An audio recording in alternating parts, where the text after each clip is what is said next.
الرحیم لقد کان لکم فی رسول اللہ اسوۃ حسنہ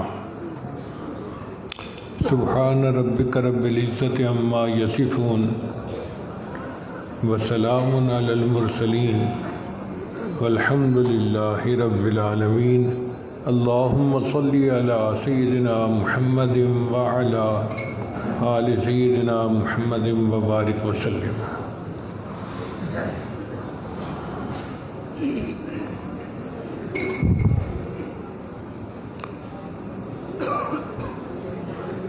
خانقاہ مالکیہ خانوال شریف کا یہ اجتماع ہمارے لیے باعث برکت ہوتا ہے۔ ہم پورا سال انتظار کرتے ہیں کہ کب وہ ایام آئیں گے کہ ہماری خانوال حاضری ہوگی۔ امام العلماء والصلحاء حضرت خواجہ عبد المالک صدیقی رحمۃ اللہ علیہ اپنے وقت کے بہت بڑے مشائخ میں سے تھے، کبار اولیاء میں سے تھے۔ ایک کتاب ہے تجلیات،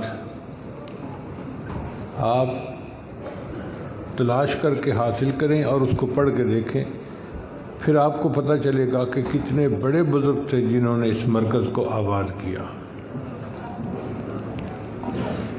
ہم ان کے بہت سارے واقعات اپنے پیر و مرشد عالم حضرت خواجہ غلام حبیب رحمۃ اللہ علیہ سے سنا کرتے تھے۔ ایک مرتبہ حضرت نے سنایا کہ امام العلماء والصلحاء حضرت خواجہ عبد المالک صدیقی رحمۃ اللہ کو خواب میں نبی اسلام کی زیارت نصیب ہوئی، تو نبی اسلام نے ارشاد فرمایا کہ عبد المالک تم ہمارے پاس نہیں آتے، تو عرض کیا اے اللہ کے حبیب صلی اللہ علیہ وسلم میں آنا تو چاہتا ہوں، میرے پاس وسائل نہیں ہیں۔ تو نبی علیہ السلام نے فرمایا اچھا ہم کہہ دیں گے، اتنا فرمایا اچھا ہم کہہ دیں گے۔ پھر اس کے بعد حضرت 27 سال زندہ رہے اور 27 سال میں آپ نے 27 حج مکمل فرمائے۔ ہر سال حج کی توفیق ہوتی، بلکہ کتاب میں لکھا ہے کہ جب آپ روضہ انور پر تشریف لے جاتے تھے اور نبی علیہ السلام پر صلاۃ والسلام پڑھتے تھے تو روضہ انور سے اس کا جواب آیا کرتا تھا۔ اس مسجد میں ایک شیخ صاحب تھے بوڑھے میاں، سنا ہے کہ وہ حضرت کے ساتھ تھے اور انہوں نے بھی اپنے کانوں سے جواب سنا تھا۔ اب اتنی بڑی ہستی کہ جن کو نبی علیہ السلام کی طرف سے سلام کا جواب آتا تھا، انہوں نے یہ مرکز بنایا۔ لہذا یہاں اجتماع میں آنے والا ہر بندہ ان کے فیوضات سے حصہ پاتا ہے۔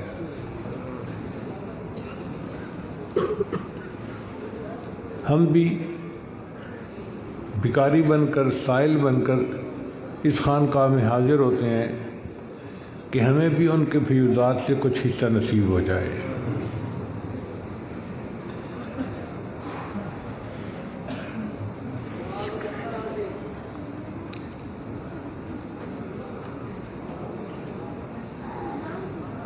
اللہ کے پیارے حبیب صلی اللہ علیہ وسلم رحمت للعالمین تھے۔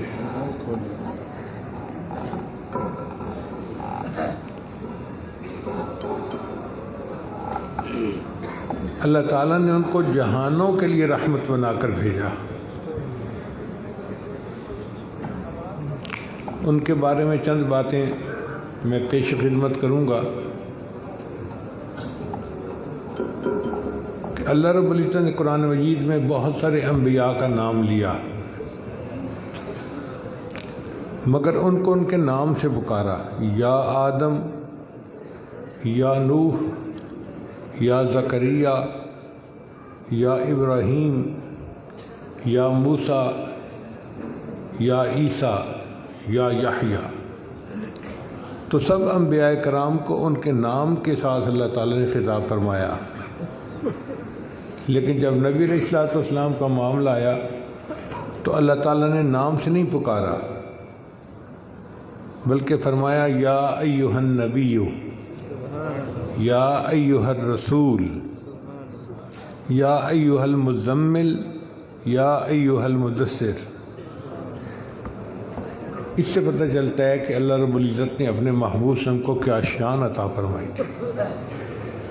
پھر مختلف انبیاء اپنی قوموں کے پاس آئے تو قوموں نے ان کے اوپر اعتراضات کیے۔ اللہ رب العزت نے ان انبیاء کرام کی زبان سے اس قوم کو جواب دلوایا۔ تو ایک نبی علیہ السلام نے فرمایا یا قوم لیس بی ضلالہ، کیونکہ قوم نے کہا تھا کہ آپ گمراہ ہیں۔ اللہ نے جواب دلوایا کہ اے میری قوم میں گمراہ نہیں ہوں۔ قوم نے کہا تھا کہ جی آپ بیوقوف ہیں۔ اللہ نے جواب دلوایا یا قوم لیس بی سفاہہ۔ تو اللہ نے جواب دلوائے مگر ان انبیاء کی زبان سے دلوائے۔ نبی علیہ السلام کا معاملہ جدا۔ قوم میں سے اگر کسی نے کوئی بات کہی تو اللہ رب العزت نے براہ راست خود اس کا جواب دیا۔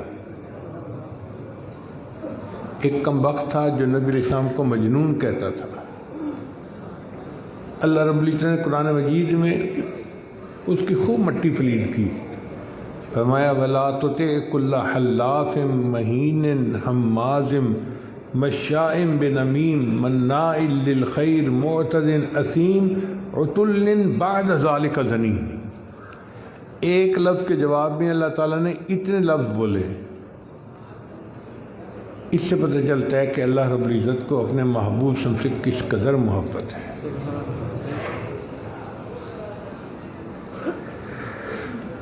نبی علیہ السلام کی شان دیکھیے کہ اللہ رب العزت کو تسلی دیتے ہوئے فرماتے ہیں اے میرے محبوب صبر کیجئے فَإِنَّكَ بِأَعْيُنِنَا، آپ تو ہماری نگاہوں کے سامنے رہتے ہیں۔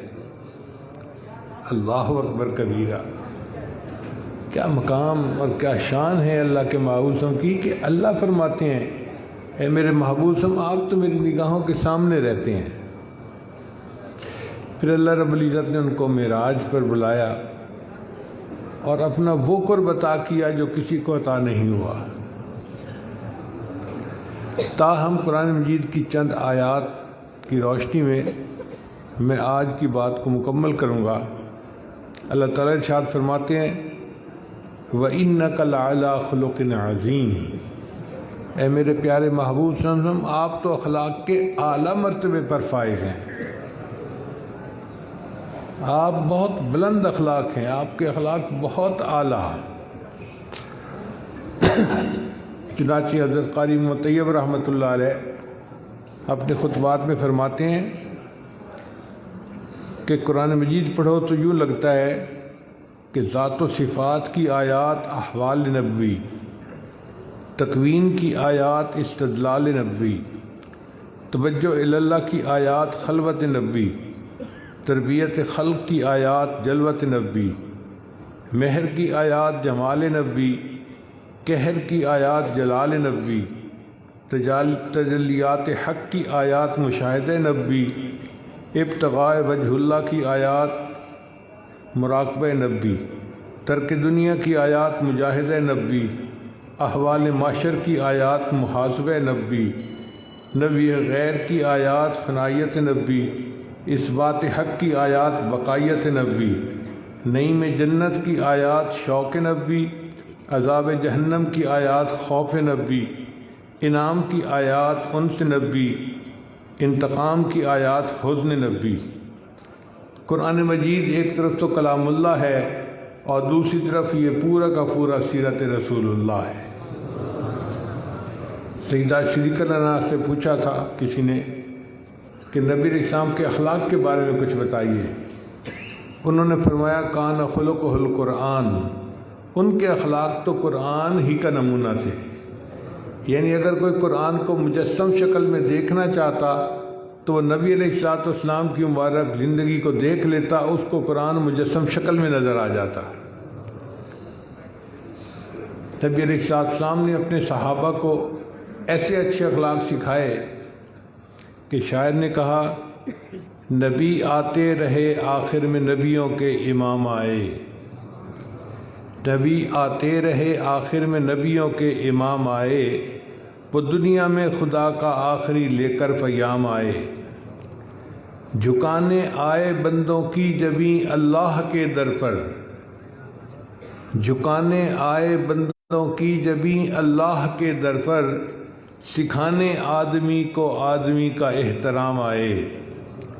وہ آئے جب تو عظمت بڑھ گئی دنیا میں انسان کی، وہ آئے جب تو عظمت بڑھ گئی دنیا میں انسان کی، وہ آئے جب تو انسان کو فرشتوں کے سلام آئے۔ ایسا مقام پایا صحابہ کرام نے کہ فرشتوں کے سلام آتے تھے ان کو۔ یہ نبی علیہ الصلوۃ والسلام کی تربیت تھی، تعلیمات تھیں کہ جنہوں نے انسان کو اتنی بلندیوں تک پہنچا دیا تھا۔ علامہ اقبال کہتے ہیں ہمسایہ جبریل امی بندہ خاکی، ہے اس کا نہ شیمن نہ بخارا نہ بدخشاں۔ اللہ تعالیٰ راجوید میں ارشاد فرماتے ہیں لقد کان لکم فی رسول اللہ اسوۃ حسنہ، تحقیق تمہارے لیے نبی علیہ السلام کی زندگی میں بہترین نمونہ موجود ہے۔ اس دنیا میں جو بھی بندہ آیا وہ ناقص زندگی گزار کے گیا۔ اس کی دلیل کیا ہے؟ کتنا بڑا بزرگ تھا مگر اس کے مرنے کے بعد لوگ کہتے ہیں زندگی نے وفا نہ کی اور زندہ رہتے تو خوب دین پھیلاتے۔ اور جی حاجی عبد الوہاب صاحب نے بڑا دین پھیلایا لیکن زندگی نے مہلت نہ دی، اگر اور مہلت ملتی تو اور کام کر جاتے۔ حضرت مولانا الیاس رحمۃ اللہ نے پوری دنیا میں دین کو پھیلایا مگر زندگی نے وفا نہ کی، اگر اور مہلت ملتی تو اور کام بڑھا جاتے۔ اسی طرح سائنسدانوں کے بارے میں، جرنیلوں کے بارے میں لوگوں نے یہی کہا۔ شیکسپیئر نے کتنے اچھے ناول لکھے ہیں اپنی زبان میں، اس کے مرنے کے بعد لوگوں نے یہی کہا کہ اگر زندہ رہتا تو اور اچھے ناول لکھتا۔ علامہ اقبال نے کتنے اچھے اشعار لکھے ہیں، ان کے مرنے کے بعد لوگوں نے یہی کہا جی کہ اور زندہ رہتا تو اور اچھے اشعار لکھتا۔ اس کا مطلب یہ ہوا کہ دنیا میں جو بندہ بھی آیا وہ اپنے کام کو ادھورا چھوڑ کر چلا گیا۔ وہ اور بہت کچھ کرنا چاہتا تھا لیکن زندگی نے مہلت نہ دی اور اس کو دنیا سے جانا پڑ گیا۔ صرف کائنات میں ایک ہستی ایسی ہیں اور وہ ہیں ہمارے آقا، ہمارے سردار حضرت محمد مصطفیٰ احمد مجتبیٰ صلی اللہ علیہ وسلم۔ اپنی مبارک زندگی میں حجۃ الوداع کے موقع پہ نبی علیہ السلام نے 1,24,000 صحابہ کے سامنے یہ بات فرمائی کہ اے لوگو، جو مقصد میں دنیا میں لے کے آیا تھا کیا وہ مقصد میں نے پورا کر دیا؟ تو سب نے جواب دیا اے اللہ کے حبیب صلی اللہ علیہ وسلم ادیت الامانہ، آپ نے امانت کو پہنچا دیا، امت کو نصیحت کر دی۔ تو جب اتنے لوگوں نے تصدیق کی کہ آپ نے اپنے کام کو مکمل کر دیا تو نبی علیہ السلام نے آسمان کی طرف انگلی اٹھا کر کہا اللہم اشہد، اے میرے اللہ اس بات پر گواہ رہنا میں اپنی زندگی کا مشن پورا کر کے دنیا سے جا رہا ہوں۔ تو اس کائنات میں اگر کامل زندگی کسی نے گزاری ہے تو وہ کس نے گزاری؟ نبی علیہ السلام نے گزاری۔ اس لیے نوجوانوں کو چاہیے کہ عام لوگوں کو اپنا ہیرو نہ بنائیں، یہ تو ادھوری زندگی گزارنے والے لوگ ہیں۔ اگر ہیرو بنانے ہیں تو نبی علیہ السلام کو بنائیں جو کامل زندگی والے تھے۔ شاعر نے کہا میرا قائد ہے وہ زندگی پیغام تھا جس کا، میرا قائد ہے وہ زندگی پیغام تھا جس کا، محمد نام تھا جس کا، محبت کام تھا جس کا، وہ رفتہ رفتہ جس نے قوم کو منزل عطا کر دی، کلی آغاز تھی جس کی، چمن انجام تھا جس کا۔ ہم بھی اس آقا اور سردار صلی اللہ علیہ وسلم کے نقش قدم پر چلنا اپنی سعادت سمجھتے ہیں جنہوں نے کامل زندگی گزاری اور انسان کو کامل بننے کا طریقہ سکھا دیا۔ اللہ تعالیٰ قرآن میں فرماتے ہیں اپنے محبوب کے بارے میں وَعَلَّمَكَ مَا لَمْ تَكُنْ تَعْلَمْ، اے میرے محبوب صلی اللہ علیہ وسلم ہم نے آپ کو وہ علم دیا جو آپ کو پہلے نہیں حاصل تھا۔ نبی علیہ السلام دنیا میں علم الاولین والآخرین لے کر آئے. اتنا علم کسی کو نہیں حاصل ہوا جو اللہ نے اپنے حبیب صلی اللہ علیہ وسلم کو عطا فرمایا. چنانچہ 1980 کی بات ہے، یوں سمجھیں 40 سال پہلے کی بات ہے. ایک برطانیہ کا عیسائی تھا، اس نے کتاب لکھی اور کتاب کا عنوان تھا a ranking of the most influential personalities in history, کہ تاریخ میں جو بڑی مؤثر شخصیات گزری ہیں ان 100 شخصیتوں کی اس نے لسٹ پیش کی. اس نے حضرت موسیٰ علیہ السلام کا تذکرہ بھی کیا، عیسیٰ علیہ السلام کا بھی کیا، بڑے بڑے جرنیلوں کا، سائنسدانوں کا، شیکسپیئر کا، آئنسٹائن کا، سب کا تذکرہ کیا. ہمیں بھی شوق ہوا کہ ہم پر کتاب پڑھیں.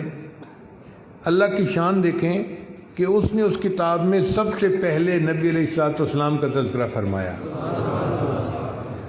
اور اس کتاب میں وہ لکھتا ہے کہ مائی چوائس آف محمد صلی اللہ علیہ وسلم، کہ میں نے جو محمد صلی اللہ علیہ وسلم کو نمبر 1 پہ چوز کیا ہے کہ ان کا تذکرہ کروں، will surprise some of the readers. یہ کچھ لوگوں کو حیران کر دے گی بات کہ میں نے کیوں ان کو چنا پہلے نمبر پر. پھر وہ فرماتا ہے اس کی ریزن ہے کہ دنیا میں بڑے جرنیل آئے، بڑے سائنسدان آئے، بڑے بڑے سیاستدان آئے، بادشاہ آئے، اور انہوں نے دنیا میں اپنی طاقت کا لوہا بنوایا، مگر یہ سب وہ لوگ تھے جو اپنی زندگی میں بہترین استادوں سے پڑھے، بہترین سکولوں میں، کالجوں میں اور یونیورسٹیوں میں پڑھ کر بڑے ہوئے، اور پھر انہوں نے دنیا سے اپنی جو ہے نا علمیت کا لوہا منوایا. ایک ہستی ایسی ہیں کہ جو پوری زندگی کسی کے سامنے شاگرد بن کر بیٹھی نظر نہیں آتی، اور پھر انہوں نے انسانیت کو علم کا اتنا اعلیٰ درس دیا تو میرا دل چاہتا تھا کہ میں سب سے پہلے ان کا تذکرہ کروں. تو نبی علیہ السلام نے دنیا کو وہ علم سکھایا جو دنیا نہیں جانتی تھی.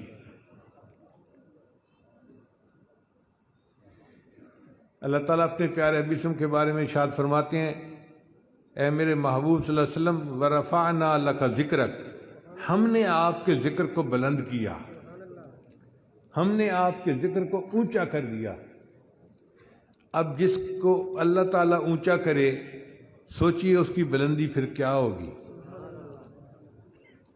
چنانچہ اللہ تعالیٰ نے آپ صلی اللہ علیہ وسلم کے ذکر کو اتنا بلند کیا کہ ہر وقت دنیا میں نبی علیہ السلام کا ذکر بلند ہو رہا ہے. ذرا اس بات کو سمجھیے گا، دنیا میں جو سورج نکلتا ہے نا، تو ایک ملک ہے مشرق کی طرف، اس کا نام ہے فجی. الحمدللہ مجھے اللہ نے وہاں بھی دین کی نسبت سے جانے کی توفیق عطا فرمائی. اس کو مشرق دنیا کہتے ہیں، دنیا کی مشرق ہے وہ. سب سے پہلے سورج وہاں طلوع ہوتا ہے اور فجر کی اذان اس ملک میں شروع ہوتی ہے. اب اگر کسی ملک میں فجر کا وقت ہو جائے تو آپ جانتے ہیں کہ 15 منٹ آدھا گھنٹہ تو اذانیں ہوتی ہی رہتی ہیں. ہمارے اس ملک میں سب سے پہلے نماز کا وقت ہوتا ہے پشاور سائڈ پہ، پھر اسلام آباد، پھر لاہور، پھر فیصل آباد، پھر ملتان، اور یہ چلتے چلتے کراچی تک پہنچتا ہے. تو کراچی میں اور پشاور میں آدھے گھنٹے کا فرق پڑ جاتا ہے. وہ آدھا گھنٹہ مغرب پہلے پڑھتے ہیں، کراچی والے آدھا گھنٹہ مغرب بعد میں پڑھتے ہیں.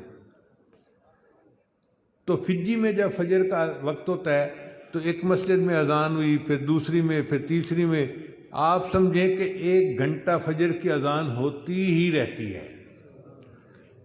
پھر اس کے بعد اس کے آگے ہے نیوزی لینڈ، وہاں فجر کی اذان شروع ہو جاتی ہے.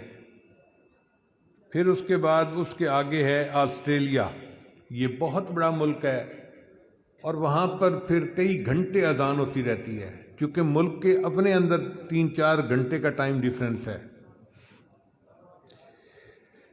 پھر جب آسٹریلیا میں فجر کی اذانیں ختم ہوتی ہیں تو اس کے آگے ایک ملک ہے برونائی، مسلمانوں کا ملک ہے. پھر وہاں پہ فجر کی اذان شروع ہو جاتی ہے. پھر برونائی میں اذانیں ختم ہوتی ہیں تو پھر ملائیشیا میں اذانیں شروع ہو جاتی ہیں. ملائیشیا میں اذانیں ختم ہوتی ہیں تو پھر انڈونیشیا میں اذانیں شروع ہو جاتی ہیں. پھر انڈونیشیا میں ختم ہوتی ہیں تو برما، سنگاپور وہاں پہ شروع ہو جاتی ہیں، پھر برما میں ختم ہوتی ہیں تو بنگلہ دیش ہے آگے، اس میں شروع ہو جاتی ہیں، پھر جب بنگلہ دیش میں اذان فجر کی ختم ہوتی ہیں تو انڈیا میں اس کے بعد وقت ہوتا ہے تو انڈیا میں اذان شروع ہو جاتی ہے۔ اب انڈیا بہت بڑا ملک ہے تو آپ سمجھیں کہ آدھا پونا گھنٹہ تو پورے ملک کی مسجدوں میں اذانیں ہوتی ہی رہتی ہیں۔ پھر انڈیا میں اور پاکستان میں آدھے گھنٹے کا فرق ہے، جب اذان فجر کی وہاں ختم ہوتی ہیں تو پاکستان میں اذانیں شروع ہو جاتی ہیں، اور پاکستان میں پشاور سے لے کے کراچی تک آدھا گھنٹہ اذان ہوتی ہی رہتی ہے فجر کی۔ پھر جب پاکستان میں اذان فجر کی ختم ہوتی ہیں تو 1 گھنٹے کا فرق ہے دبئی، ایمریٹ جو ہیں عرب امارات، ان تمام ملکوں میں فجر کی اذانیں شروع ہو جاتی ہیں۔ پھر فجر کی اذانیں وہاں مکمل ہوتی ہیں تو اس کے بعد 1 گھنٹے کا فرق ہے سعودی عرب میں، سعودی عرب میں اذانیں شروع ہو جاتی ہیں۔ اللہ کی شان دیکھیں کہ جب سعودی عرب میں فجر کی اذانیں ہو رہی ہوتی ہیں اس وقت فجی کے اندر ظہر کی اذان شروع ہو جاتی ہے، پھر ظہر کی اذان ہوتے ہوتے جب سعودی عرب میں ظہر کا وقت ہوتا ہے تو پیچھے عصر کی اذان، پھر عصر کا وقت ختم ہوتا ہے پیچھے مغرب کی اذان، پھر مغرب کے بعد عشاء، پھر ادھر عشاء ہو رہی ہوتی ہے اور ادھر فجر کی اذان شروع ہو جاتی ہے۔ یعنی 24 گھنٹے میں ایک لمحہ بھی ایسا نہیں جب دنیا کے کسی نہ کسی ملک کی کسی نہ کسی مسجد میں اذان بلند نہ ہو رہی ہو، اور اذان میں اللہ نے اپنے محبوب کے ذکر کو بلند کیا، اشہد ان محمد رسول اللہ۔ دیکھو نبی علیہ السلام کا ذکر بلند ہو رہا ہے نا، پھر اقامت ہوتی ہے تو اس میں ذکر بلند ہوتا ہے، تو گویا ہر وقت پوری دنیا میں اللہ کے محبوب صلی اللہ علیہ وسلم کا ذکر بلند ہو رہا ہے۔ اللہ نے سچ فرمایا وَرَفَعْنَا لَكَ ذِكْرَكَ، اے محبوب ہم نے آپ کے ذکر کو بلند کر دیا۔ پھر نبی علیہ السلام کے بارے میں اللہ تعالیٰ فرماتے ہیں وَلَلْآخِرَةُ خَيْرٌ لَكَ مِنَ الْأُولَىٰ، اے میرے محبوب صلی اللہ علیہ وسلم آپ کا آنے والا وقت آپ کے گزرے وقت سے زیادہ بہتر ہوگا۔ عام دستور یہ ہے کہ آنے والا وقت کمزور ہوتا ہے اور جو گزرا وقت ہوتا ہے وہ اعلیٰ وقت ہوتا ہے۔ انسان کہتا ہے کہ جی میں بوڑھا ہو گیا، جوانی اچھی تھی، درخت کے اوپر پھل لگتے ہیں اعلیٰ وقت ہوتا ہے، پھر خزاں آ جاتی ہے، پھل بھی ختم، پتے بھی ختم، درخت بالکل ٹنڈ منڈ ہو جاتا ہے۔ دنیا کی جس چیز کو بھی دیکھیں یہی آپ کو نقشہ نظر آئے گا، مگر اللہ کے محبوب صلی اللہ علیہ وسلم کا معاملہ جدا ہے۔ آپ دیکھیں سورج طلوع ہوتا ہے تو اس کو جوانی ملتی ہے، دوپہر کے وقت میں بھرپور جوان ہوتا ہے، پھر اس کے بعد اس کا زوال شروع ہو جاتا ہے، حتیٰ کہ مغرب کے وقت اس کا زوال۔ تو ہر چیز کو دنیا میں عروج بھی ملتا ہے اور زوال بھی ملتا ہے، جس کو بھی دیکھ لیں، لیکن اللہ کے پیارے بسم کا معاملہ جدا ہے۔ اللہ تعالیٰ نے آپ کو عروج دیا اور ایسا عروج دیا کہ جس کے بعد زوال ہے ہی نہیں۔ اللہ فرماتے ہیں میرے محبوب وَلَلْآخِرَةُ خَيْرٌ لَكَ مِنَ الْأُولَىٰ، آپ کا آنے والا وقت آپ کے گزرے وقت سے زیادہ بہتر ہوگا۔ چنانچہ نبی السلام کے بچپن سے آپ کا لڑکپن اعلیٰ، نبی السلام کے لڑکپن سے آپ کی جوانی اعلیٰ، اور نبی السلام کی جوانی سے آپ کا بڑھاپا اعلیٰ، اور نبی علیہ السلام کی اس دنیا میں زندہ رہنے سے آپ کا اللہ کے پاس چلے جانا اعلیٰ، پھر نبی علیہ السلام کی برزخ کی زندگی سے آپ کا قیامت کے دن اللہ کے سامنے کھڑا ہونا اعلیٰ۔ اللہ آپ کو مقام محمود عطا فرمائیں گے۔ نبی السلام نے فرمایا میں اللہ کی وہ حمد بیان کروں گا نہ کسی نے پہلے کی ہوگی نہ کوئی اس کے بعد کر سکے گا۔ پھر نبی علیہ السلام کے مقام محمود پہ حمد کرنے سے آپ صلی اللہ علیہ وسلم کا جنت میں چلے جانا اعلیٰ۔ تو نبی علیہ السلام کی زندگی میں عروج ہی عروج ہے، زوال کا نام و نشان ہی نہیں ہے۔ اس لیے سیدہ صدیقہ رضی اللہ تعالیٰ عنہ نے نبی علیہ السلام کی شان میں اشعار کہے تھے لنا شمسم وللآفاق شمسو، اے آسمان ایک تیرا سورج ہے اور اے آسمان ایک میرا سورج ہے۔ تیرا سورج فجر کے بعد طلوع ہوتا ہے اور میرا سورج عشاء کے بعد طلوع ہوتا ہے۔ چونکہ نبی علیہ السلام عشاء کی نماز پڑھ کے گھر تشریف لے جاتے تھے اپنی زوجہ محترمہ کے پاس، تو فرماتی ہیں کہ آسمان تیرا سورج فجر کے بعد طلوع ہوتا ہے اور میرا سورج تو عشاء کے بعد طلوع ہوتا ہے، مگر ایک فرق ہے، اے دنیا کے سورج تیری زندگی میں عروج بھی ہے اور زوال بھی ہے، تو مغرب کے وقت غروب ہو جاتا ہے، تیری روشنی ختم ہو جاتی ہے، لیکن میرا سورج جو ہے اس کو اللہ نے عروج عطا فرمایا، اس کو ہمیشہ عروج رہے گا، کبھی زوال نہیں آئے گا۔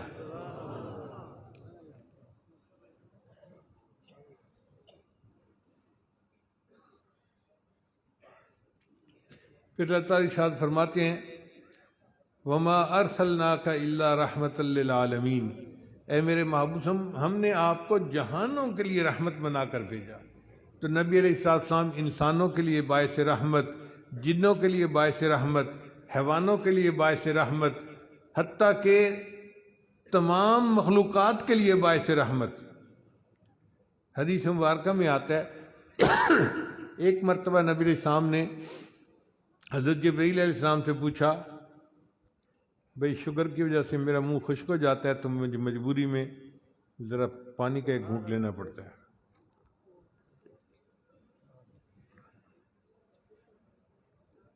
تو نبی علیہ السلام نے پوچھا جبرائیل علیہ السلام سے، جبرائیل کیا تجھے بھی میری رحمت للعالمین سے کچھ حصہ ملا؟ جواب دیا اے اللہ کے حبیب صلی اللہ علیہ وسلم مجھے بھی حصہ ملا۔ پوچھا جبرائیل کیسے؟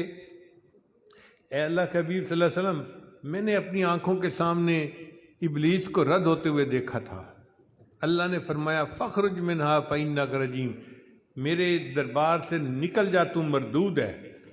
تو اتنا عبادت گزار تھا عزازیل، اور پھر اللہ نے اس کو اپنے دربار سے دھتکار دیا، نکال دیا۔ تو جب میں نے اس کی ذلت دیکھی تو میرے اوپر اللہ کے جلال کا خوف طاری ہو گیا، میں ہر وقت کانپتا رہتا تھا کہ پتہ نہیں میرا انجام کیا ہوگا۔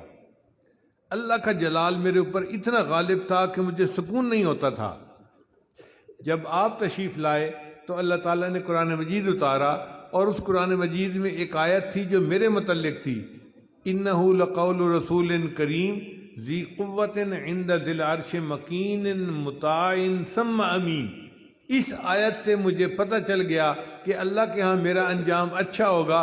وہ جو اتنا خوف تھا وہ کیفیت ختم ہو گئی اور میں نے سکون کا سانس لے لیا، مجھے بھی آپ کی رحمت للعالمین سے حصہ نصیب ہو گیا۔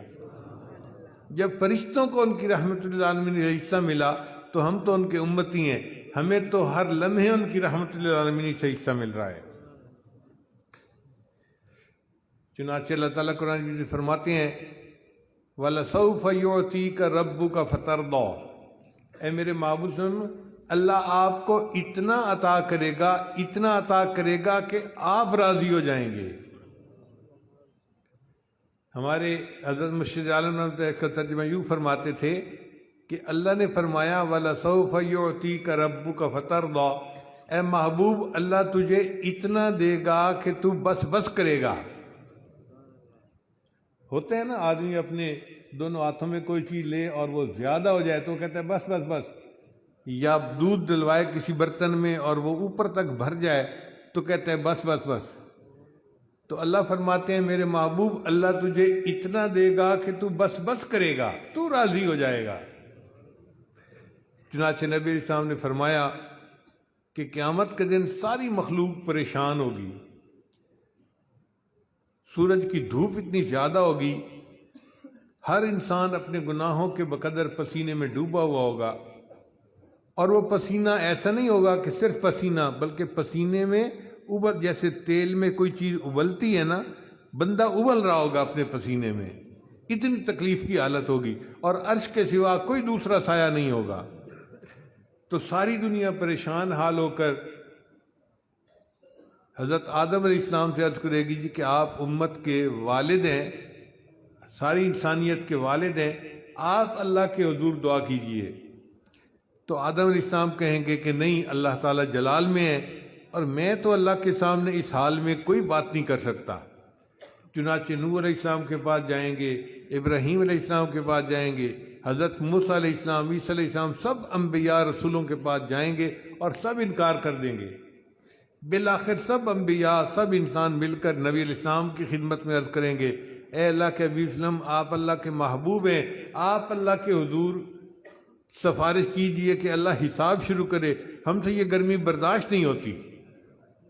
تو نبی علیہ السلام مقام محمود پہ جائیں گے، اونچی جگہ ہوگی، اور وہاں جا کر نبی علیہ السلام سجدہ کریں گے، اور سجدے میں اللہ کی ایسی تعریف کریں گے نہ کسی نے پہلے کی ہوگی نہ کوئی بعد میں ایسی تعریف کر سکے گا۔ اللہ کو پیار آئے گا، اللہ تعالیٰ فرمائیں گے، اے میرے محبوب ارفع رأسک، اپنا سر اوپر اٹھائیے سجدے سے، سل تعطیٰ، جو مانگیں گے میں آپ کو عطا کروں گا۔ تو نبی علیہ السلام کہیں گے، اے اللہ میرے محبوب، میرے امت، یعنی آپ اپنے بندوں کا حساب لیجئے۔ اللہ تعالیٰ فرمائیں گے، اچھا پیش کرو حساب کے لیے۔ تو نبی علیہ السلام سیدنا صدیق اکبر رضی اللہ عنہ کو حکم دیں گے، ابو بکر آگے بڑھو اور اپنا حساب دو۔ ابو بکر صدیق رضی اللہ عنہ روئیں گے، اے اللہ کے حبیب صلی اللہ علیہ وسلم، میں تو بڑی عمر میں جا کے مسلمان ہوا، آپ کسی ایسے بندے کو پیش کریں جو بچپن سے مسلمان ہو اور پوری زندگی اس نے اسلام میں گزاری ہو، میں پیش ہونے کے قابل نہیں ہوں۔ مگر نبی علیہ السلام فرمائیں گے، نہیں ابو بکر، تم پیش ہو اور اپنا حساب دو۔ چنانچہ نبی علیہ السلام کے حکم پر سیدنا صدیق اکبر رضی اللہ عنہ آگے قدم بڑھائیں گے اور وہ بھی سجدے میں گر جائیں گے، اور جب وہ رونے لگیں گے تو اللہ تعالیٰ فرمائیں گے، ابو بکر تو نے میرے محبوب پر اتنے احسانات کیے کہ میرے محبوب نے یہ فرمایا، میں نے دنیا میں سب کے احسانات کے بدلے دے دیے، ابو بکر تیرے احسانات کا بدلہ قیامت کے دن اللہ دے گا۔ تو میرے محبوب صلی اللہ علیہ وسلم نے جب اتنے احسانات کا تذکرہ کیا تو آج میں تمہارا حساب لینا جو ہے نا، وہ مطلب ہے مجھے حیا آتی ہے، چلو تم بلا حساب جنت چلے جاؤ۔ پھر نبی علیہ السلام عمر رضی اللہ عنہ کو حکم دیں گے، عمر رضی اللہ عنہ بھی اسی طرح روئیں گے اور پہلے کہیں گے، اے اللہ کے حبیب صلی اللہ علیہ وسلم، میں تو بڑی عمر میں جا کر مسلمان ہوا، کوئی ایسا بندہ آگے کیجئے جو بچپن سے اسلام پہ ہو اور پوری زندگی اسلام پہ گزاری ہو۔ نبی علیہ السلام فرمائیں گے، عمر نہیں، تم آگے بڑھو، حساب دو۔ عمر رضی اللہ عنہ تعمیل کے طور پہ آگے بڑھیں گے اور وہ بھی رونا شروع کر دیں گے۔ اللہ تعالیٰ جب ان کو روتا ہوا دیکھیں گے تو اللہ فرمائیں گے، عمر تو رو رہا ہے، تو مراد مصطفیٰ تھا، میرے محبوب نے دعائیں تیرے لیے مانگی تھیں اور تیری وجہ سے اللہ نے اسلام کو عزت عطا فرمائی اور دنیا میں اسلام کو سربلندی عطا فرمائی۔ چنانچہ عمر رضی اللہ عنہ کو بھی اللہ تعالیٰ بلا حساب جنت عطا فرما دیں گے۔ پھر اس کے بعد نبی علیہ السلام حضرت عثمان غنی رضی اللہ عنہ کو آگے کہیں گے، حضرت عثمان غنی رضی اللہ عنہ آگے بڑھیں گے اور وہ بھی روئیں گے۔ اللہ فرمائیں گے، عثمان تو رو رہا ہے، میرے محبوب نے تو تیرے بارے میں دعا کی تھی، یا رحمان سہل الحساب علی العثمان۔ واقعہ یوں ہے کہ ایک مرتبہ عید کا دن تھا، نبی علیہ السلام عید پڑھانے کے لیے تشریف لے جانے لگے تو ام المومنین نے عرض کیا، اے اللہ کے محبوب صلی اللہ علیہ وسلم، ہمارے پاس خرچے کے لیے کچھ ہے نہیں، آپ دے دیجئے، ہم کچھ کھانا بنائیں گی، عید کا دن ہے، مدینہ کی بیوائیں آئیں گی، یتیم بچے آئیں گے، ہم بھی کھائیں گے اور ان کو بھی کھلائیں گے۔ تو نبی علیہ السلام نے فرمایا کہ اس وقت میرے جیب میں تو کچھ بھی نہیں ہے۔ وہ خاموش ہو گئیں۔ نبی علیہ السلام تشریف لے گئے، عید پڑھی، جب عید پڑھ کے گھر واپس آئے تو عجیب حال دیکھا، کھانے بنے ہوئے ہیں اور مدینہ کی بیوائیں بھی کھانا کھا رہی ہیں، یتیم بچے بھی کھانا کھا رہے ہیں، گھر والے بھی کھا رہے ہیں۔ تو نبی علیہ السلام نے اپنی زوجہ سے پوچھا کہ یہ کھانے کا انتظام کیسے ہوا؟ عرض کیا، اے اللہ کے حبیب صلی اللہ علیہ وسلم، آپ جب عید کے لیے تشریف لے گئے تو حضرت عثمان غنی رضی اللہ عنہ نے اونٹ کے سامان، یعنی اونٹ سامان سے لدا ہوا اونٹ ہر زوجہ کے گھر میں ہدیہ اور تحفہ کے طور پہ بھیجا ہے۔ تو یہ گروسری انہوں نے بھیج دی اور ہم نے اس کو پکایا، ہم بھی کھا رہے ہیں اور ان کو بھی کھلا رہے ہیں۔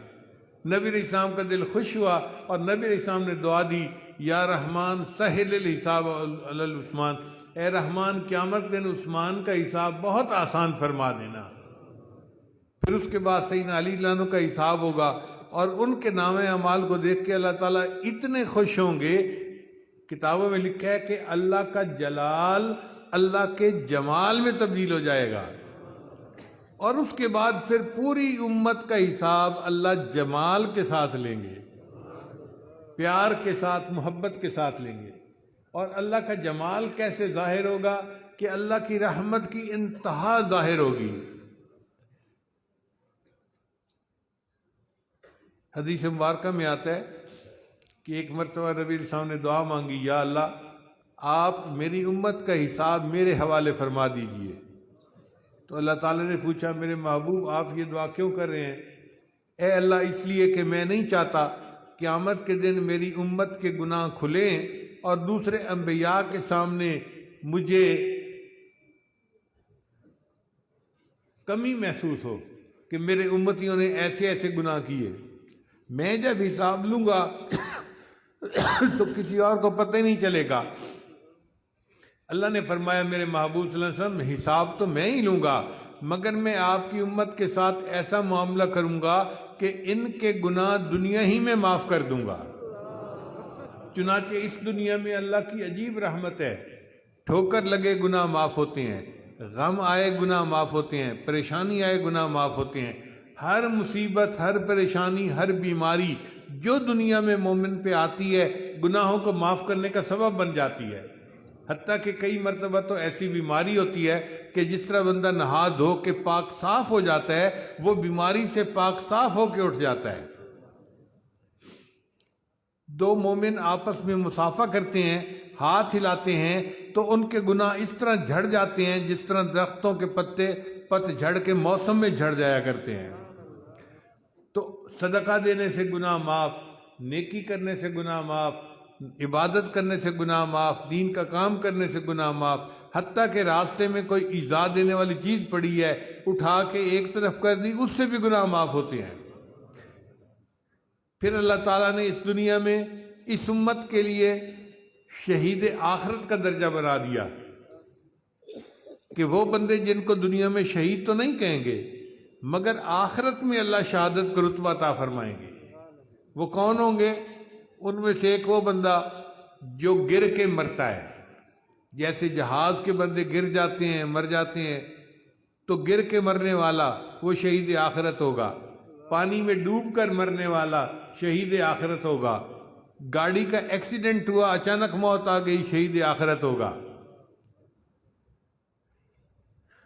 تو اب آپ غور کیجئے کہ کتنے لوگ ایسے ہیں جو شہید آخرت کہلائیں گے۔ دنیا میں تو وہ شہید نہیں کہلائیں گے، آخرت میں اللہ ان کو شہادت کا مرتبہ عطا فرمائیں گے۔ یہ بھی نبی علیہ الصلوۃ والسلام کی رحمت للعالمین کا حصہ ہے۔ پھر 7 لوگ ایسے ہوں گے جو قیامت کے دن عرش کے سائے کے نیچے ہوں گے۔ ان میں ایک وہ بادشاہ جو عدل کرتا تھا، وہ بھی عرش کے سائے کے نیچے ہوگا۔ پھر وہ بوڑھا جس کا دل مسجد میں اٹکا رہتا ہوگا، وہ بھی عرش کے سائے کے نیچے ہوگا۔ پھر وہ نوجوان جس کا دل اللہ کی یاد میں ہر وقت لگا رہتا ہوگا اور اس کی زبان پہ اللہ کا ذکر ہی جاری رہتا ہوگا، وہ بھی عرش کے سائے کے نیچے ہوگا۔ پھر وہ نوجوان جس کو کوئی عورت اپنی طرف بلائے اور وہ جواب دے کہ انی اخاف اللہ، میں اللہ سے ڈرتا ہوں، اللہ اس کو بھی قیامت کے دن عرش کا سایہ عطا فرمائیں گے۔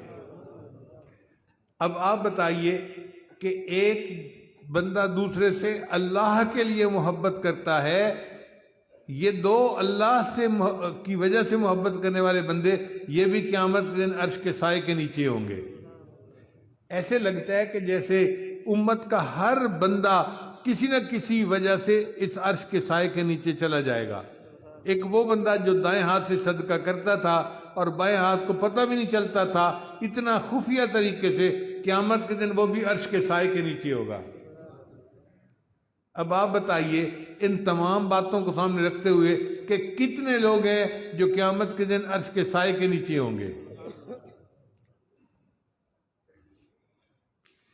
پھر حدیث مبارکہ میں آتا ہے کہ اللہ تعالیٰ ایک بندے کو بلائیں گے جو بڑا گناہ گار ہوگا، اور اس کے گرد رحمت کی چادر، جیسے کنات تان دی جاتی ہے نا، رحمت کی کنات چاند دیں گے، مخلوق کی نظروں سے وہ بندہ اوجھل ہو جائے گا۔ پھر اللہ اس بندے کا نام اعمال کھول کے اس کو کہیں گے، میرے بندے تو نے یہ گناہ کیا، یہ گناہ کیا، یہ گناہ کیا، یہ گناہ کیا، یہ گناہ کیا۔ وہ سب گناہ مانتا رہے گا حتیٰ کہ وہ سمجھے گا کہ آج میں اللہ کے غضب سے بچ نہیں سکتا، میرے سارے گناہ سامنے آ گئے۔ جب سارے گناہ اللہ گنوا دیں گے، اللہ فرمائیں گے تو گناہ تو کرتا تھا مگر توبہ بھی کرتا تھا، ڈرتا تھا، ہم نے دنیا میں بھی تیرے گناہوں کی پردہ پوشی کی، ہم آج بھی پردہ پوشی کرتے ہیں اور تیرے گناہوں کو تیری نیکیوں میں تبدیل کر دیتے ہیں۔ اس بندے کے سارے گناہ نیکیوں میں تبدیل ہو جائیں گے۔ پھر جب وہ قناعت ہٹے گی نا تو دنیا دیکھے گی، حیران ہوگی، یہ کیسا بندہ ہے کہ جس کے نام اعمال میں کوئی گناہ لکھا ہی نہیں۔ بعض لوگ سمجھیں گے شاید یہ انبیاء میں سے کوئی نبی ہے جس نے معصوم زندگی گزاری، کوئی گناہ ہی نہیں کیا، حالانکہ وہ نبی علیہ السلام کی امت کا ایک گناہ گار بندہ ہوگا۔ مگر اللہ ان کو اس طرح سے پردہ پوشی فرمائیں گے کہ کوئی بندہ جو ہے وہ ان کے بارے میں برا نہیں سوچ سکے گا، اور نبی علیہ السلام کو کوئی شرمندگی نہیں اٹھانی پڑے گی کسی وجہ سے۔ تو نبی علیہ السلام نے یہ دعا مانگی تھی۔ حضرت قاری طیب رحمۃ اللہ اپنی کتاب میں لکھتے ہیں کہ اللہ کی رحمت کا اتنا ظہور ہوگا کہ ایک وقت آئے گا کہ شیطان بھی سر اٹھا کر دیکھے گا شاید آج میری بھی مغفرت کر دی جائے۔ شیطان کو بھی امید لگ جائے گی بخشش کی، اچھا وہ بخشا گیا تو شاید میں بھی بخشا جاؤں، اس کو بھی امید لگ جائے گی۔ اتنا اللہ کی رحمت کا ظہور ہوگا۔ حدیث مبارکہ میں آتا ہے کہ ایک نیکی کی وجہ سے 2 بندے جنت میں جائیں گے۔ وہ کیسے؟ کہ ایک بندے کا اعمال کا حساب ہوگا تو ایک نیکی کم ہوگی، گناہ زیادہ ہوگا۔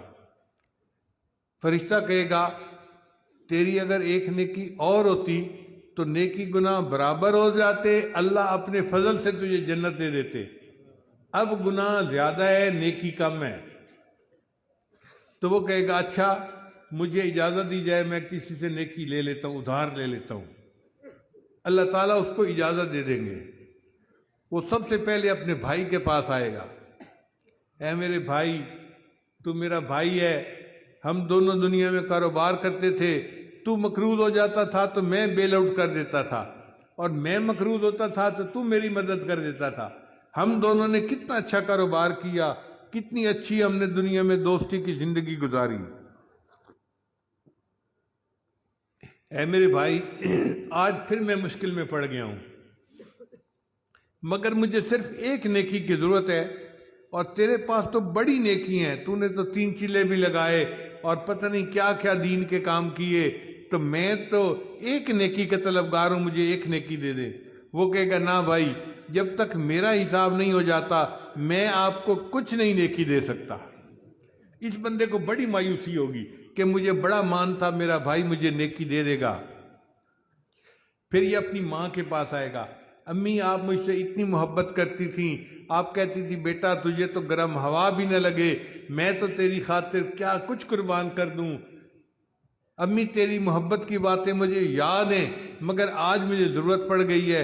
امی تو نفلیں پڑھتی تھی، نمازیں پڑھتی تھی اور نیکی کی زندگی گزارتی تھی، تیرے پاس تو پہاڑوں جیسی نیکیاں موجود ہیں، مجھے صرف ایک نیکی چاہیے، امی ایک نیکی دے دیں۔ ماں کہے گی بیٹا جب تک میرا اپنا حساب نہیں ہو جاتا میں کوئی نیکی نہیں دے سکتی۔ اس کو اور زیادہ جو ہے وہ دکھ ہوگا۔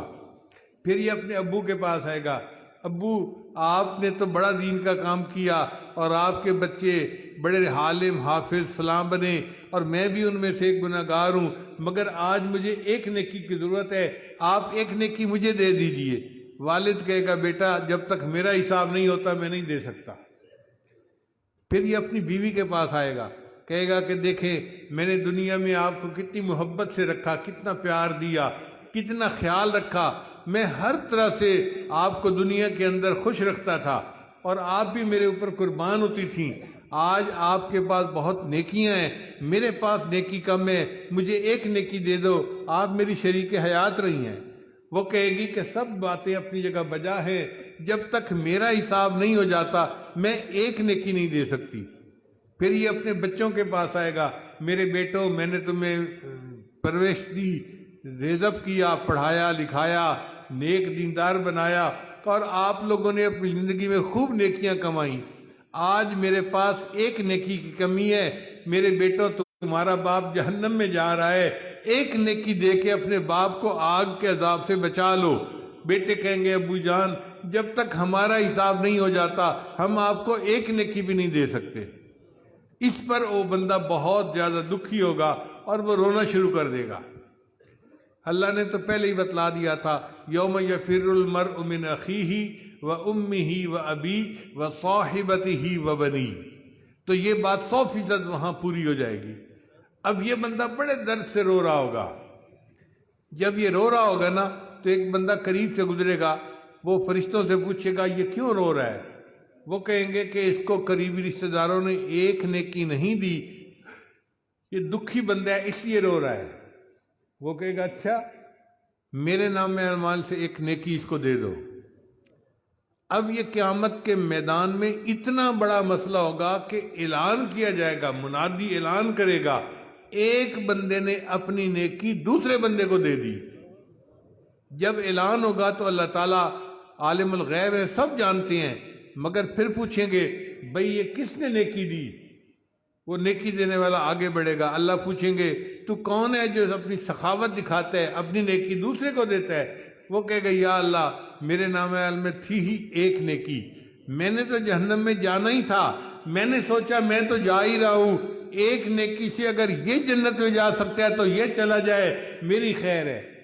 اللہ فرمائیں گے اچھا تو بندہ ہو کر اگر اتنی سخاوت دکھاتا ہے تو سخاوت دکھانے کا حقدار تو میں ہوں، میں نے اس ایک نیکی کی وجہ سے تجھے بھی جہنم سے نجات عطا فرما دی اور اس بندے کو بھی نجات عطا فرما دی۔ ایک نیکی کی وجہ سے دو بندے جنت میں جائیں گے۔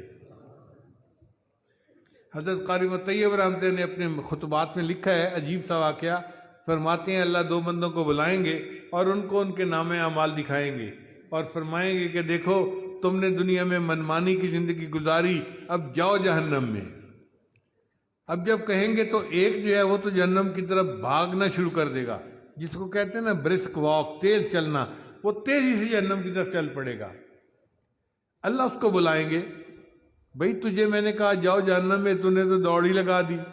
یا اللہ میں نے دنیا میں تو آپ کے حکموں کو ماننے میں کوتاہی کی، میں مانتا ہوں، آج آپ نے حکم دیا جاؤ جہنم میں نے سوچا یہ آپ کا آخری حکم ہے، چلو میں بھاگ کے جہنم میں چلا جاتا ہوں۔ اللہ فرمائیں گے اچھا اگر تیرے دل میں میرے حکم کی اتنی عزت اور احترام ہے، چل میں نے تجھے جہنم سے بری کر دیا، جنت عطا فرما دی۔ اور دوسرا بندہ جو ہوگا اللہ فرمائیں گے جاؤ جہنم میں، وہ 2 قدم چلے گا پھر پیچھے مڑ کے دیکھے گا، پھر 2 قدم چلے گا پھر پیچھے مڑ کے دیکھے گا۔ اللہ بلائیں گے بھئی تیرا معاملہ کیا ہے؟ تو 2 قدم چلتا تھا پھر پیچھے دیکھتا تھا، پھر چلتا تھا پھر پیچھے۔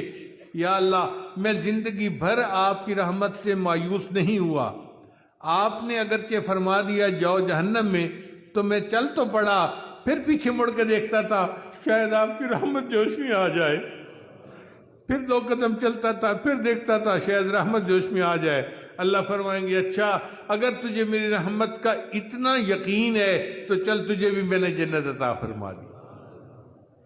یہ دونوں واقعات حضرت قاری مطیب رحمۃ اللہ نے اپنے خطبات میں لکھے ہیں۔ حدیث مبارکہ میں آتا ہے سیدنا صدیق اکبر بیٹھے ہوئے تھے، عمر رضی اللہ عنہ بیٹھے ہوئے تھے اور نبی علیہ السلام اپنی امت کے لیے دعائیں کر رہے تھے۔ دعا کرتے کرتے جب خوب دعائیں کیں تو اللہ نے وعدہ فرما دیا، اے میرے محبوب صلی اللہ علیہ وسلم میں آپ کی امت کے جو لوگ گناہوں کی وجہ سے جہنم میں جائیں گے نا ان کی ایک لف بھروں گا اور ان کو جنت عطا فرما دوں گا۔ اب جب یہ نبی علیہ السلام نے خوشخبری سنائی تو صحابہ خوش ہو گئے، مگر ابوبکر صدیق رضی اللہ عنہ نے کر کیا، اے اللہ کے حبیب صلی اللہ علیہ وسلم اللہ کی آپ کے اوپر اس وقت خاص رحمت کی نظر ہے، امت کے لیے اور دعا مانگی ہے۔ چنانچہ نبی علیہ السلام نے پھر دعا مانگی اور اللہ نے وعدہ فرما لیا میں 2 لپیں بھر کر نکالوں گا اور ان کو جنت عطا فرما دوں گا۔ ابوبکر صدیق نے عرض کیا اے اللہ کے حبیب صلی اللہ علیہ وسلم اور دعا مانگیے۔ عمر رضی اللہ عنہ نے کہا ابوبکر آپ جانتے ہیں اللہ کتنے بڑے ہیں اور اللہ کی لپ کتنی بڑی ہوگی، ابو بکر صدیق نے کہا عمر میں جانتا ہوں، لیکن اگر کسی اور کا فائدہ ہوتا ہے تو تمہارا نقصان کیا ہے؟ چنانچہ نبی علیہ السلام نے پھر دعا مانگی اور اللہ نے وعدہ فرما دیا میں 3 لپیں بھر کر جہنم سے نکالوں گا اور ان کو جنت عطا فرما دوں گا۔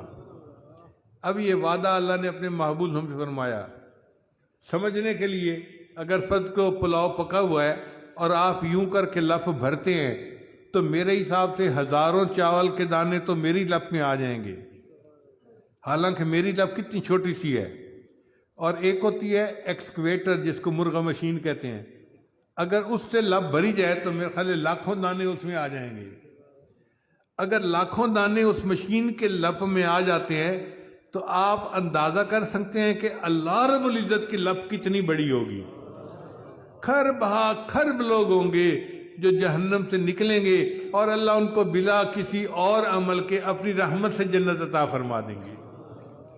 ایک لپ بھریں گے، پھر دوسری لپ بھریں گے، پھر تیسری لپ بھریں گے، اتنے لوگوں کو اللہ تعالیٰ بلا حساب جنت عطا فرما دیں گے، بغیر ان کے کسی عمل کے جنت عطا فرما دیں گے۔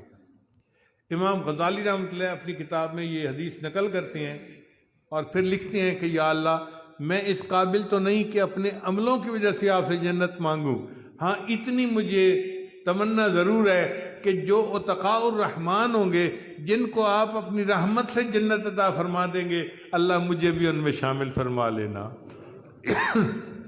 اور ہم بھی یہی دعا کرتے ہیں کہ یا اللہ جب آپ نے اپنے پیارے حبیب صلی اللہ علیہ وسلم سے وعدہ فرما لیا کہ میں آپ کی امت کے گناہ گاروں کو لپ بھر کے نکالوں گا، جنت عطا فرما دوں گا، اللہ ہم گناہ گاروں کو بھی انہی میں شامل فرما دینا۔ اللہ کے لیے تو یہ کام کوئی مشکل نہیں ہے۔ جتنے لوگ ہیں کلمہ پڑھنے والے ان کے دل میں نبی علیہ السلام کی محبت تو یقیناً ہوتی ہے۔ ہم مانتے ہیں کہ ہم نفس کے پجاری ہیں، ہم گناہ گار ہیں، ہم پرانے پاپی ہیں، ہم بہت گناہوں کی زندگی گزارتے ہیں، مگر نبی علیہ السلام کی محبت تو دل میں ہے نا۔ اللہ اس محبت کو وسیلہ بنا دے اور اس کے بدلے ہمیں اپنی رحمت سے جنت عطا فرما دے۔ شاعر کہتا ہے میرا رومی ورگا عشق بھی نہیں، میرا رومی ورگا عشق بھی نہیں تے میری جامی ورگی ٹور بھی نہیں۔ یہ جامی رحمت اللہ کا واقعہ ہے کہ وہ کس طرح مدینہ طیبہ پہنچے تھے، تو اس کا اس نے اشارہ کیا ہے۔ میرا رومی ورگا عشق بھی نہیں تے میری جامی ورگی ٹور بھی نہیں، پر قسم خدا دی میں کھانا ہاں مینو تیرے جیا کوئی اور بھی نہیں۔ اے اللہ کے حبیب صاحب ہم قسم اٹھا کر کہتے ہیں ہم جیسے بھی ہیں ہمیں آپ جیسا محبوب اور کوئی بھی نہیں ہے۔ آپ ہمارے سردار ہیں، آپ ہمارے سرتاج ہیں اور ہم آپ کے امتی ہیں، اور ہم قیامت کے دن آپ سے شفاعت کی امید کرتے ہیں کہ اللہ تعالی ہمیں آپ کے جھنڈے کے نیچے حاضری عطا فرمائے اور جنت میں آپ کے قرب کی جگہ عطا فرمائے۔ وآخر دعوانا ان الحمد للہ رب العالمین۔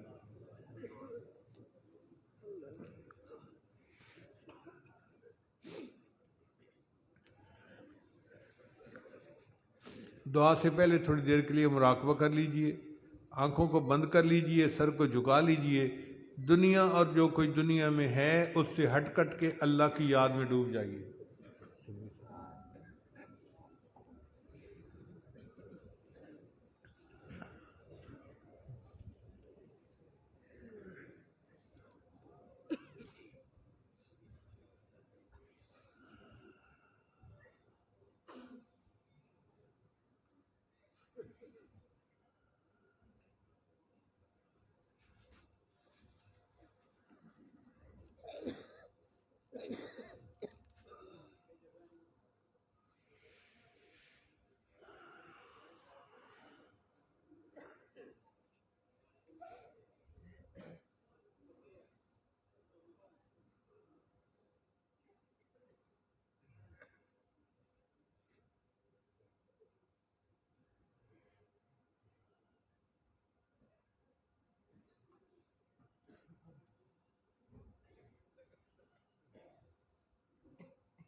اپنے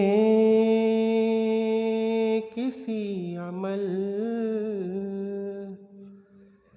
پہ سہارا ہی نہیں ہے، اپنے کسی عمل پہ سہارا ہی نہیں ہے، توبہ توبہ کیے بغیر گزارا ہی نہیں ہے۔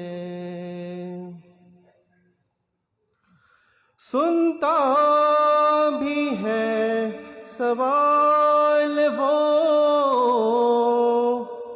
دیتا بھی ہے جواب، سنتا بھی ہے سوال وہ، دیتا بھی ہے جواب، غافل غافل ہے تو کہ دل سے پکارا ہی نہیں ہے، غافل ہے تو کہ دل سے پکارا ہی نہیں ہے، توبہ کیے بغیر گزارا ہی نہیں ہے۔ ہر زاویے سے دیکھا جہاں تک نظر گئی، ہر زاویے سے دیکھا جہاں تک نظر گئی، رحمت رحمت کا اس کی کوئی کنارہ ہی نہیں ہے، رحمت کا اس کی کوئی کنارہ ہی نہیں ہے، اس کے سوا جھکائے کہیں پر بشر جبیں، اس کے سوا جھکائے کہیں پر بشر جبیں، یہ بات کبریا کو گوارا ہی نہیں ہے، یہ بات کبریا کو گوارا ہی نہیں ہے، توبہ کیے بغیر گزارا ہی نہیں ہے۔ محشر میں منہ دکھائیں گے آقا کو کس طرح،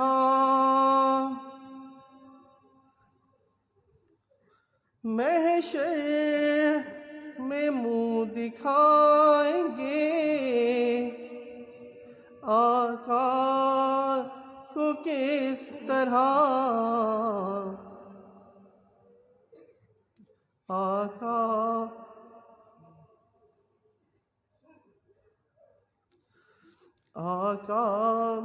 نگر کہا یہ ہمارا ہی نہیں ہے، محشر میں منہ دکھائیں گے آقا کو کس طرح، محشر میں منہ دکھائیں گے کس طرح آقا نے گر کہا یہ ہمارا ہی نہیں ہے، توبہ کیے بغیر گزارا ہی نہیں ہے۔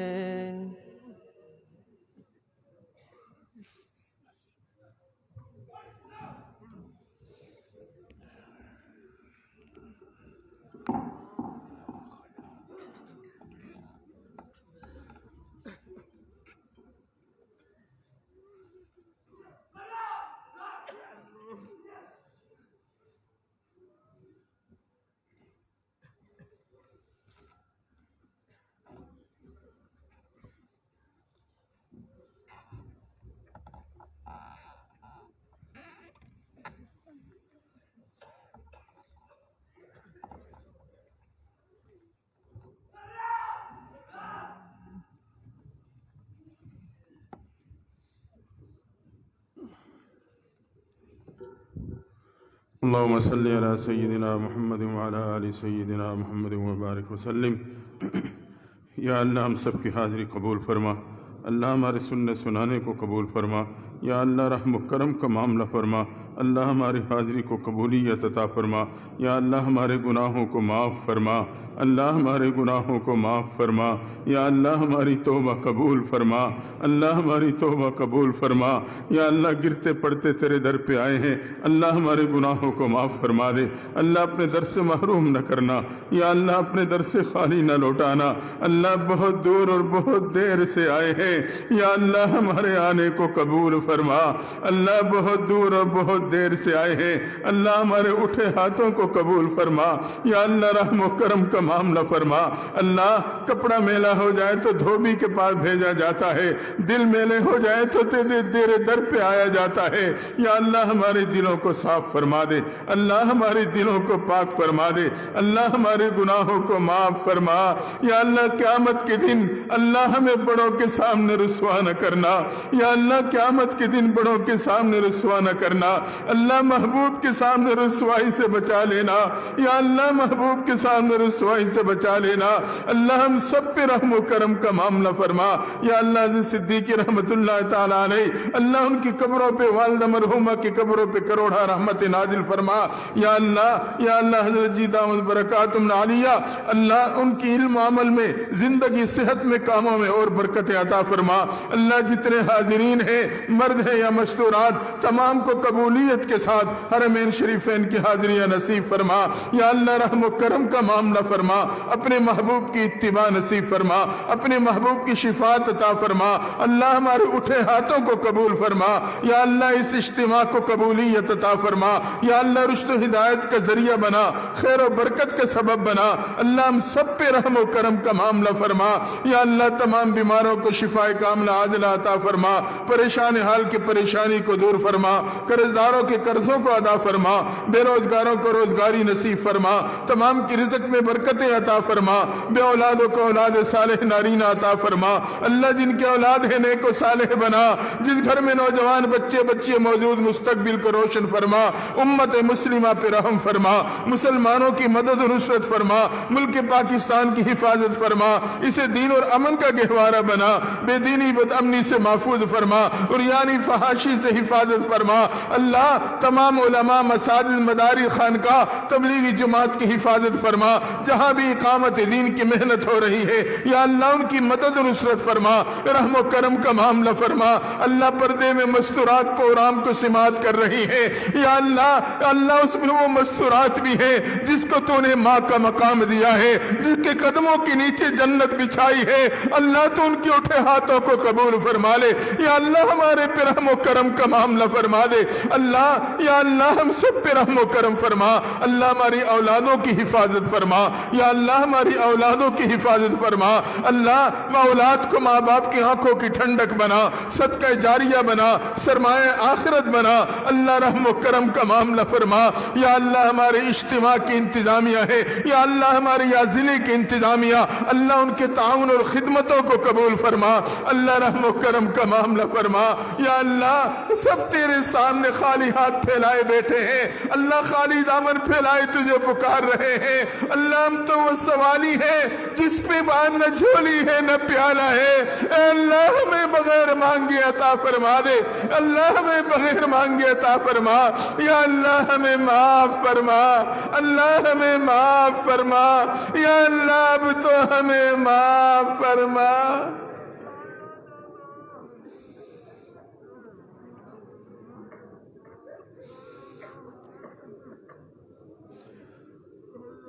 اللہ جتنے حاضرین ہیں مرد یا مستورات تمام کو حرمین شریفین کی قبولیت والی حاضری نصیب فرما دے، تمام علماء کرام تمام سامعین کی حاضری کو قبول فرما۔ یا اللہ حضرت کے علم و عمل میں صحت زندگی کاموں میں اور برکت قبولیت عطا فرما، اللہ رحم و کرم کا معاملہ فرما۔ یا اللہ ہمارے اٹھے ہاتھوں کو قبول فرما لے، اللہ قبولیت کا لمحہ ہے، ہمیں محرومی سے محفوظ فرما لے، اللہ ہمیں محرومی سے محفوظ فرما۔ یا اللہ اپنے در سے خالی نہ لوٹانا، اللہ ہمیں اپنے در سے محروم نہ پلٹنا۔ یا اللہ ہمارے اٹھے ہاتھوں کو قبول فرما لے، یا اللہ ہماری پکار کو قبول فرما، اللہ ہمارے سے راضی ہو جا۔ یا اللہ یہ تیرے بندے تیرے گھر کی آنچل میں اللہ تیری رحمت کی امید لگائے بیٹھے ہیں، اللہ اس مجمع کو ایک مرتبہ محبت کی نظر سے دیکھ لے، یا اللہ ایک دفعہ محبت کی نظر ڈال دے۔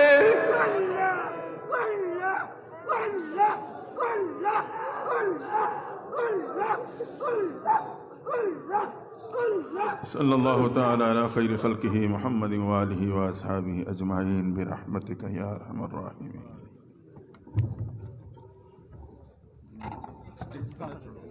سب حضرات کو اس حاجت کی طرف سے السلام علیکم مصافحہ نہ فرمائیں۔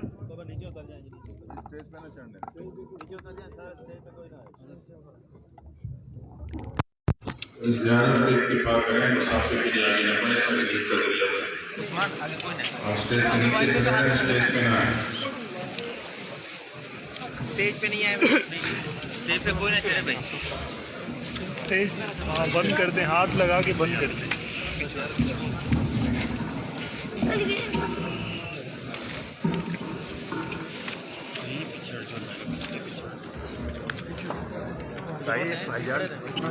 نہیں